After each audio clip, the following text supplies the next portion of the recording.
आज महाराष्ट्रात अहिंसात्मक राजकारणानं हिंसेची चव चाखली की काय असं वाटू लागलंय। 2 फेब्रुवारीला आधी कल्याणमध्ये भाजप आमदार गणपत गायकवाडांनी शिवसेना शहर प्रमुख महेश गायकवाडवर पोलीस स्टेशनमध्येच गोळीबार केला। सध्या महेश गायकवाड मृत्यूशी झुंज देत आहे। तर कालच म्हणजे 8 फेब्रुवारीला अभिषेक घोसाळकरची गोळ्या घालून हत्या करण्यात आली, तीही थेट फेसबुक लाईव्ह करत। याच गंभीर विषयावर चर्चा करण्यासाठी आपल्या सोबत आहेत ठाकरे गटाच्या नेत्या संजना घाडी, शिवसेनेकडून ठाण्याचे माजी महापौर नरेश म्हस्के आहेत। आपण त्यांच्याशी चर्चा करूया। घाडेजी, नरेशजी, आपण आलात झिरो आवर मध्ये। खरं तर स्वागत मी आज आपलं करत नाही, कारण परिस्थिती जी आहे ती गंभीर आहे, घटना जी आहे ती सुद्धा अत्यंत गंभीर आहे। दाढीजी, काय म्हणाल?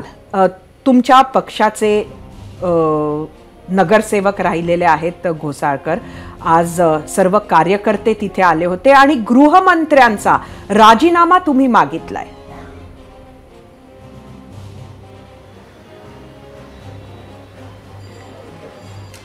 आज एका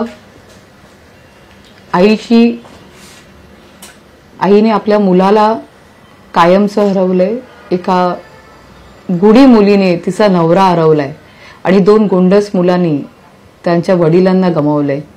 आणि शिवसेना उद्धव बाळासाहेब ठाकरे आमच्या पक्षाने आमचा एक गुणी, चांगला, होतकरू, समाजाभिमुख कार्यकर्ता, पदाधिकारी आम्ही गमावलेला आहे।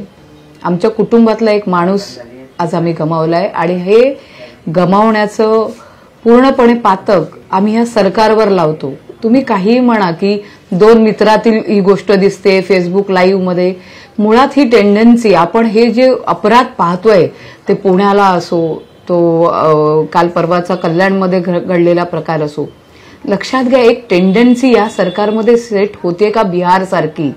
कुठून येतात हे जे पिस्तूल वापरलं गेलं, हे लायसन्स असलेलं पिस्तूल नव्हतं। मग हे पिस्तूल त्या ठिकाणी कुठे आलं, कसं काय आलं, याचा त्या ठिकाणी विचार होणं गरजेचं आहे। एक आमदार, एक लोकशाहीचा विश्वस्त असलेला आमदार पोलीस स्टेशनमध्ये गोळीबार करतो। गोळीबार केल्यानंतर वैफल्यग्रस्त अवस्थेत तो सांगतो की मुख्यमंत्री महाराष्ट्राचे यांनी मला फसवलंय, माझे करोडो रुपये त्यांच्याकडे आहेत आणि याच्यावर ईडी सीबीआय सारखी यांची यंत्रणा जागी होत नाही, त्याच्यावर काही कार्यवाही करायला घेत नाही। भाजपचाच एक आणखी आमदार नितेश राणेंसारखा माणूस भर सभेमध्ये हजारोंच्या सांगतोय की सांप्रदायिक दंगे घडवा, आपला बाप तिथे सागर बंगल्यावर बसलेला आहे। याच्यावर पुढे काहीही प्रक्षोभक भाषणाबद्दल काहीही पावले उचलली जात नाहीत। एक आमदार मागाटणीचा सांगतोय कार्यकर्त्यांचे कोथळे काढा, हातपाय तोडा, त्यांचा मुलगा कुठेतरी ऑफिसमध्ये जाऊन दटावणी करतो खंडणीसाठी, याचे व्हिडिओ व्हायरल होतात, पण त्याच्यावर पुढे कार्यवाही डिम्म। नक्कीच संजनाजी, आपण जे म्हणत आहात ते अगदी योग्य आहे। हे या घटना घडलेल्याच आहेत आणि त्याचबरोबर आपण एक महत्त्वाचा मुद्दा उचलला, तो म्हणजे ही जी पिस्तूल होती त्या पिस्तुलीचं लायसन्स सुद्धा नव्हतं। मात्र दुसरीकडे आपल्या पक्षावर आज हाही आरोप होतोय की हे उद्धव ठाकरे गटातीलच राजकीय गँगवॉर आहे।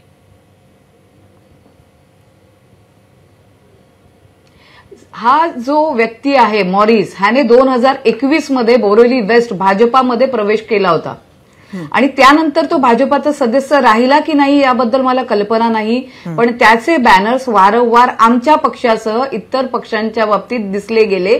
आमच्या पक्षापेक्षा अभिषेक घोसाळकर यांची मैत्री संपादन करण्यासाठी असावं किंवा काही गेले 4 महिन्यापासून तो त्यांचे बॅनर वारंवार लावत होता, हे डिनाय करता येत नाही। एकीकडे यांचे मंत्री उदय सामंत म्हणतात की सामनाने मोठं केलंय, मॉरिस यांची कार्याचे वारंवार त्यांनी हे केले आहे, सामनातून विवरण केलंय, पण मला दुसऱ्या बाजूला आपलं लक्ष वेधायचंय की हा गुंड असेल तर राज्यपाल कोश्यारी असताना अमृता फडणवीसजी यांच्या हस्ते देखील या मॉरिस भाईचा सत्कार झालेला आहे। मग असं म्हणजे तुमचं म्हणणं आहे की मॉरिस भाई हा सर्वच पक्षांना जवळ होता। मी नरेश म्हस्के आपल्याकडे येते, काय प्रतिक्रिया द्याल? अनेक मुद्दे संजनाजींनी उचलले आहेत। संजनाजी आता जे काही मुद्दे उपस्थित केले आज अभिषेक घोसाळकर यांचा मी म्हणेल की खून झालेला आहे. एक तरुण उमदा पदाधिकारी, एक तरुण उमदा कार्यकर्ता हा बळी गेलेला आहे. आणि ते जे कोणी केलेलं हा मॉरिस हा जो काही विषय आहे, मला तरी वाटतं की संजनाजींनी ह्या विषयावर आज बोलायला पाहिजे की मॉरिस हा कोण, मॉरिसचा उदय कसा झाला, मॉरिसच्या पाठीमागे कोण होतं, मॉरिसच्या ऑफिसमध्ये अभिषेक घोसाळकर का गेले, याचा वहापोह या ठिकाणी होणं गरजेचं आहे. हाच मॉरिस की ज्याला शिवसेनेमध्ये, आम्ही सुद्धा शिवसेनेतनं जे उद्धव बाळासाहेब ठाकरे यांचं नेतृत्व नाकारून 1.5 ते 2 वर्ष आम्हाला होत आहेत, त्यामुळे शिवसेनेतनं आम्हाला काय माहिती नाहीये असं नाहीये की संजय राऊत यांचा चेला म्हणून मॉरिस हा गणला जायचा की नाही, याचं उत्तर संजना घाडी यांनी द्यावं. सामनामधून वारंवार त्याच्या कौतुक केलं गेलेलं आहे की नाही याचं उत्तर त्यांनी द्यायचं. त्यांच्या कार्यक्रमाला शिवसेनेचे आमदार त्याच्या क्रिकेट मॅचेस असू द्या किंवा त्याचे सगळे होळीचा कार्यक्रम असू द्या, त्याचा 25 डिसेंबरचा कार्यक्रम असू द्या, हे सर्व शिवसेनेचे आमदार त्या ठिकाणी असायचे की नाही, उद्धव बाळासाहेब ठाकरे, आदित्य ठाकरे, संजय राऊत यांचे फोटो त्यांच्या बॅनरवर असायचे की नाही, याचं पहिलं स्पष्टीकरण ते आता म्हणत असतील की ते बीजेपीत गेला, बीजेपीचे सदस्य होता. बघा, अशा पद्धतीच्या लोकांना कुठलाही पक्ष असा स्वतःचा नसतो. त्यांना जे त्याचं पाठराखण करतात त्यांचे ते असतात. मग त्यावेळी जर बीजेपीचे जे सदस्य होते तर तेथील शिवसेना पदाधिकाऱ्यांनी आता गेल्या 2-3 महिन्यापूर्वी सुद्धा जेव्हा उद्धव बाळासाहेब ठाकरे, आदित्य ठाकरे, अभिषेक घोसाळकर यांच्या बरोबर त्यांचे बॅनर लागत होते, त्यावेळी यांनी त्याला का नाही सांगितलं की तू आमचा नाहीयेस, तू भाजपचा आहेस, तर तू का आमचे फोटो बॅनरवर लावतो, याचं उत्तर संजना घाडी यांनी देणं गरजेचं आहे. संजनाजी काय म्हणाल, आपण काय म्हणाल? दुसऱ्याने केली. संजनाजी, ह्या प्रश्नाचं उत्तर आपल्याकडे काय आहे? आता जे मस्केजी मी उत्तर देते, पण त्यांनाही सांगा की कृपया माझ्या प्रश्नांचीही उत्तरं त्यांनी द्यावीत, कारण फक्त आरोप केले म्हणजे हे सुटले असं होत नाही. तेव्हा कृपया त्यांनी त्या आरोपांची उत्तरं द्यावी. आरोप नव्हे, मी ठामपणे जे सांगते त्यांचे उत्तरं ते देत नाहीयेत. मी इथे त्यांच्या प्रश्नांचं उत्तर देते की हे जे मॉरिस भाई आहेत यांच्या कार्यालयाचं उद्घाटन भाजपचे आमदार सुनील राणे, त्या ठिकाणचे शेट्टी म्हणून जे आहेत ते, त्या शिवा शेट्टी, त्याचबरोबर शीतल म्हात्रे यांनी देखील त्यांच्या कार्यालयाच्या उद्घाटनाला ते उपस्थित होत्या. मला वाटतं मॉरिस भाई हे नावच आहे त्याचं, मॉरिस भाई हे नाव आहे त्याचं, ते नाव घेऊन बोलते मी. आम्ही तुम्हाला पण नरेश मस्के साहेबच बोलतोय.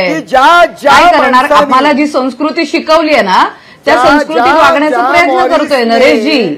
आम्ही तुम्हालाही नरेश मस्के साहेबच बोलतोय, कारण प्रॉब्लेम असा आहे ना, तुम्हाला असा एक शब्द इकडचा तिकडे गेला तर राजूल पटेल सारख्या आमच्या पहिल्यावरती केसेस होतात, पण तुमच्या आमदारांनी हातपाय तोडायच्या भाषा केल्या तर त्यांच्यावर केसेस होत नाहीत. सांप्रदायिकतेच्या वादाखाली बिनधास्त मारामारा करा, खून करा, आपला बाप सागर बंगल्यावर बसलाय असं म्हटलं तरी काही होत नाही. रोशनी शिंदे सारख्या आमच्या महिलाला तुमच्या महिला मारण करतात आणि केस रोशनी शिंदेवरच होते.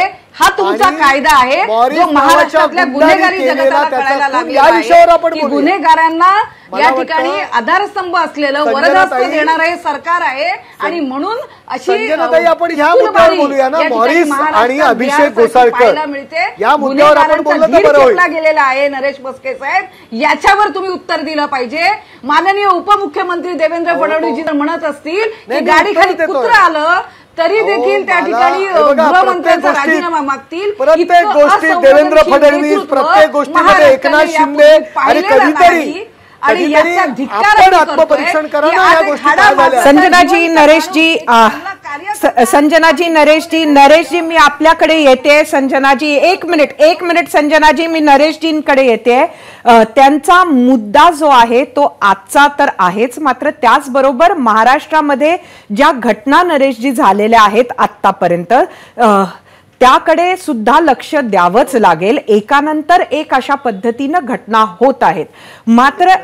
मात्र या घटना झाल्यावर काय कारवाई होते हा सुद्धा प्रश्न आहे.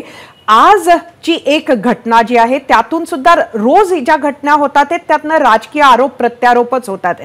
खरं तर प्रश्न हा आहे कुठला पक्ष कोणाचा माणूस यापेक्षा प्रश्न हा आहे की राजकारण हे इतक्या खालच्या पातळीला गेलेलं आहे का? कुठल्याही नेत्याचा आशीर्वाद असो नरेशजी, मुळात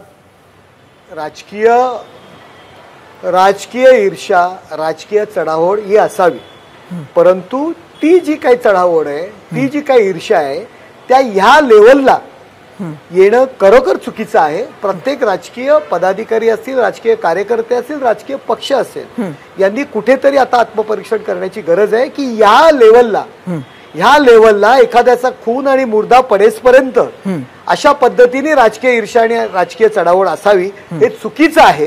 याकरता परंतु असं झाल्यानंतर आपला तो बाब्या आणि दुसऱ्याचा तो कार्टा अशा पद्धतीने जी काही टीका केली जाते, आपण नक्की मॉरिसने असं का केलं बाबा हे त्यांनी केलं चुकीचं आहे याच्यावरती टीका न करता, याचा अभ्यास न करता आपण देवेंद्र फडणवीस यांनी राजीनामा द्यावा, एकनाथ शिंदे यांच्या राज्यात काय चाललंय, अरे परंतु हे का घडतंय. आज उदय सामंतांनी सुद्धा आरोप केलेला आहे की मॉरिस आणि जर हे दुश्मन होते, आता तुम्ही पूर्व इतिहास पहा, यांचा जी आतापर्यंतची जी काही होती ही नगरसेवकांमधली स्पर्धा होती. दहिसर मधला प्रत्येक नागरिक बोलतोय 25 डिसेंबरचा मॉरिसचे कार्यक्रम, मॉरिस आपल्यापेक्षा मोठा होतोय म्हणून यापूर्वी मॉरिस 7 महिने, मी तुम्हाला सांगतो मॉरिस 7 महिने माझ्या माहितीनुसार तो जेलमध्ये होता. मॉरिस 7 महिने जेलमध्ये का गेला, कोणी तक्रार केली, काय झालं, केव्हापासून ही भांडणं सुरू आहेत, तरी सुद्धा हे सर्व झाल्यानंतर सुद्धा तुम्ही गळ्यात गळे घालताय, एका ऑफिसमध्ये बसताय, नक्की काय प्रकार आहे हा. पोलिसांनी सुद्धा याची चौकशी करणे गरजेचं आहे की ज्या व्यक्तीला आपण 7 महिने जेलमध्ये टाकतो आणि काहीतरी खंडणी आणि काही रेप असेल किंवा काय गुन्ह्यांमध्ये, आणि तो नंतर पुन्हा सामन्यामध्ये तो वीर ठरतो, सामन्यामध्ये त्याचं कौतुक केलं जातं. उद्धव बाळासाहेब ठाकरे यांच्या वाढदिवसाचे तो बॅनर्स लावतो, अभिषेक घोसाळकर, विनोद घोसाळकर यांच्या कार्यक्रमात तो दिसतो. आजही ते एकत्र फिरतात. अभिषेक घोसाळकर त्यांच्या ऑफिसमध्ये जातात, एकत्र फेसबुक लाईव्ह करतात, आम्ही एकत्र काम करणार म्हणून सांगतात. हे का? त्याच्याबद्दल तुम्हाला काहीच म्हणायचं नाहीये का नरेश मस्केजी? त्याच्याबद्दल तुम्हाला काहीच म्हणायचं नाहीये का? अमृता फडणवीस राज्यात कोश्यारी त्यांचा सत्कार करतात, त्याच्याबद्दल तुम्हाला काहीच म्हणायचं नाहीये? हे बघा लोक काय करतात त्यापेक्षा आपण काय करतो. तुमचे सुनील राणे देखील आहेत, शिवा शेट्टींचे पण फोटो आहेत, गोपाळ शेट्टींचे पण फोटो आहेत, हे फोटो आम्ही तुम्हाला दाखवू शकतो. तुम्हाला ते पाहायला मिळतील. तुमच्या त्याच्यामुळे तुम्ही एखादा व्यक्ती जर सुधरत असेल किंवा तो काहीतरी मैत्रीचा हात पुढे करतोय म्हणून अभिषेक घोसाळकर काल गेले, त्यांचं मृत्यूपूर्वीचं वक्तव्य आपण पाहिलं असेल, एक चांगली सुरुवात करण्याचा प्रयत्न ते करत होते. जो माणूस रेप केसमध्ये नरेशजी एक मिनिट मी संजनाजी मी तुमच्याकडे येते. खरं तर आपल्याकडे ह्याची चर्चा अशा पद्धतीनं झाली तर ही कधीही संपणार नाही, पण जो मुद्द्याचा प्रश्न आहे तो एवढाच आहे की अशा पद्धतीनं एखादी हत्या होते, त्या हत्येत राजकारण हे एक कारण आहे हे समोर दिसतंय, आणि इतकं वाईट राजकारणाची परिस्थिती या महाराष्ट्रात होते आहे हे सर्वच पक्षांनी मान्य केलं पाहिजे असं वाटतं. ते आपण सुद्धा मान्य करत आहात का? प्रश्न हाय. नरेशजींनी ते मान्य केलं. राजकारणाची अवस्था ही अत्यंत, मी मान्य करते ना, ही अवस्था दयनीय आहे. हे राजकीय संस्कृतीचं, महाराष्ट्रातल्या राजकीय संस्कृतीचा अत्यंत अधपतन करणारा हा काल चालू आहे. मग त्याच्यामध्ये सगळंच आलं. मी पुन्हा ईडी सीबीआय पासून केंद्रीय यंत्रणांपर्यंत वळले तर तोच मुद्दा होईल, पण ह्या सगळ्या गोष्टी ह्याला कारणीभूत आहेत. अभिषेक घोसाळकरांच्या एका मुद्द्याला आम्ही धरत नाही आहोत, फक्त त्यांचा खून हा आम्ही सरकारच्या माथी मारत नाही आहोत. तर हे जे काही परिस्थिती महाराष्ट्रामध्ये चालू आहे, कुठे पुण्यात तलवारीनं खून केल्या जातात, मुलीवर कोयत्यानं वार केले जात आहेत, या सगळ्या गोष्टीकडे लक्ष देणं गरजेचं आहे. आपली पोलीस स्टेशन नक्कीच तुम्हाला काय म्हणायचंय संजनाजी, हे लक्षात आलेलं आहे. आपल्याकडे वेळेची मर्यादा आहे, त्यामुळे संजनाजी वेळेची सेकंद बोलायला द्या. बोला बोला बोला बोला. मी बोलू का? बोला बोला. मला एक उदाहरण द्यायचंय. मुख्यमंत्री महोदय दहिसरमध्ये येऊन गेले, डीप क्लिनिंग झालंय. ते डीप क्लिनिंग ते ज्या मार्गाने जाणार होते त्या मार्गातले व्हेकल्स जे जुने उभे होते सगळे उचलले गेले, रस्ते साफसफाई झाली. पण त्यांच्या आजूबाजूच्या रस्त्यावर आजही असे टेम्पो आहेत जुने जे गंजलेले आहेत, ज्या टेम्पोमध्ये फक्त दारू पिणं हा व्यवसाय काम चालत नाही, तर रात्रीच्या मुली देखील तिथे आणल्या जातात. ही परिस्थिती वारंवार दहिसर पोलीस स्टेशनला आम्ही सांगतोय. त्या ठिकाणी ओपन बार उघडले गेलेत. आज हा कॅमेरा जिथे लागलाय, जर तो आजूबाजूला फिरवला गेला जरा बाहेर जाऊन, ओपन बार इथे सुरू आहेत. मला सांगा, कुठल्याही आईच्या पोटी आज माझ्या पोटी गुंडा जन्माला आलाय असं आई म्हणत नाही ना. गुंडा ही आजूबाजूची परिस्थिती, समाजात चाललेल्या कृती ही तयार करायला, त्याला जोपासायला मदत करत असते. संजनाजी आपण अत्यंत महत्वाचा असा मुद्दा मांडलेला आहे. आपण जी परिस्थिती सांगितली त्याची दखल सुद्धा मुंबईचे पोलीस घेतील अशी आपण अपेक्षा करूया. आणि आपण 0 आवर मध्ये आलात त्याबद्दल संजनाजी आपले आणि नरेश मस्के आपले सुद्धा खूप खूप धन्यवाद.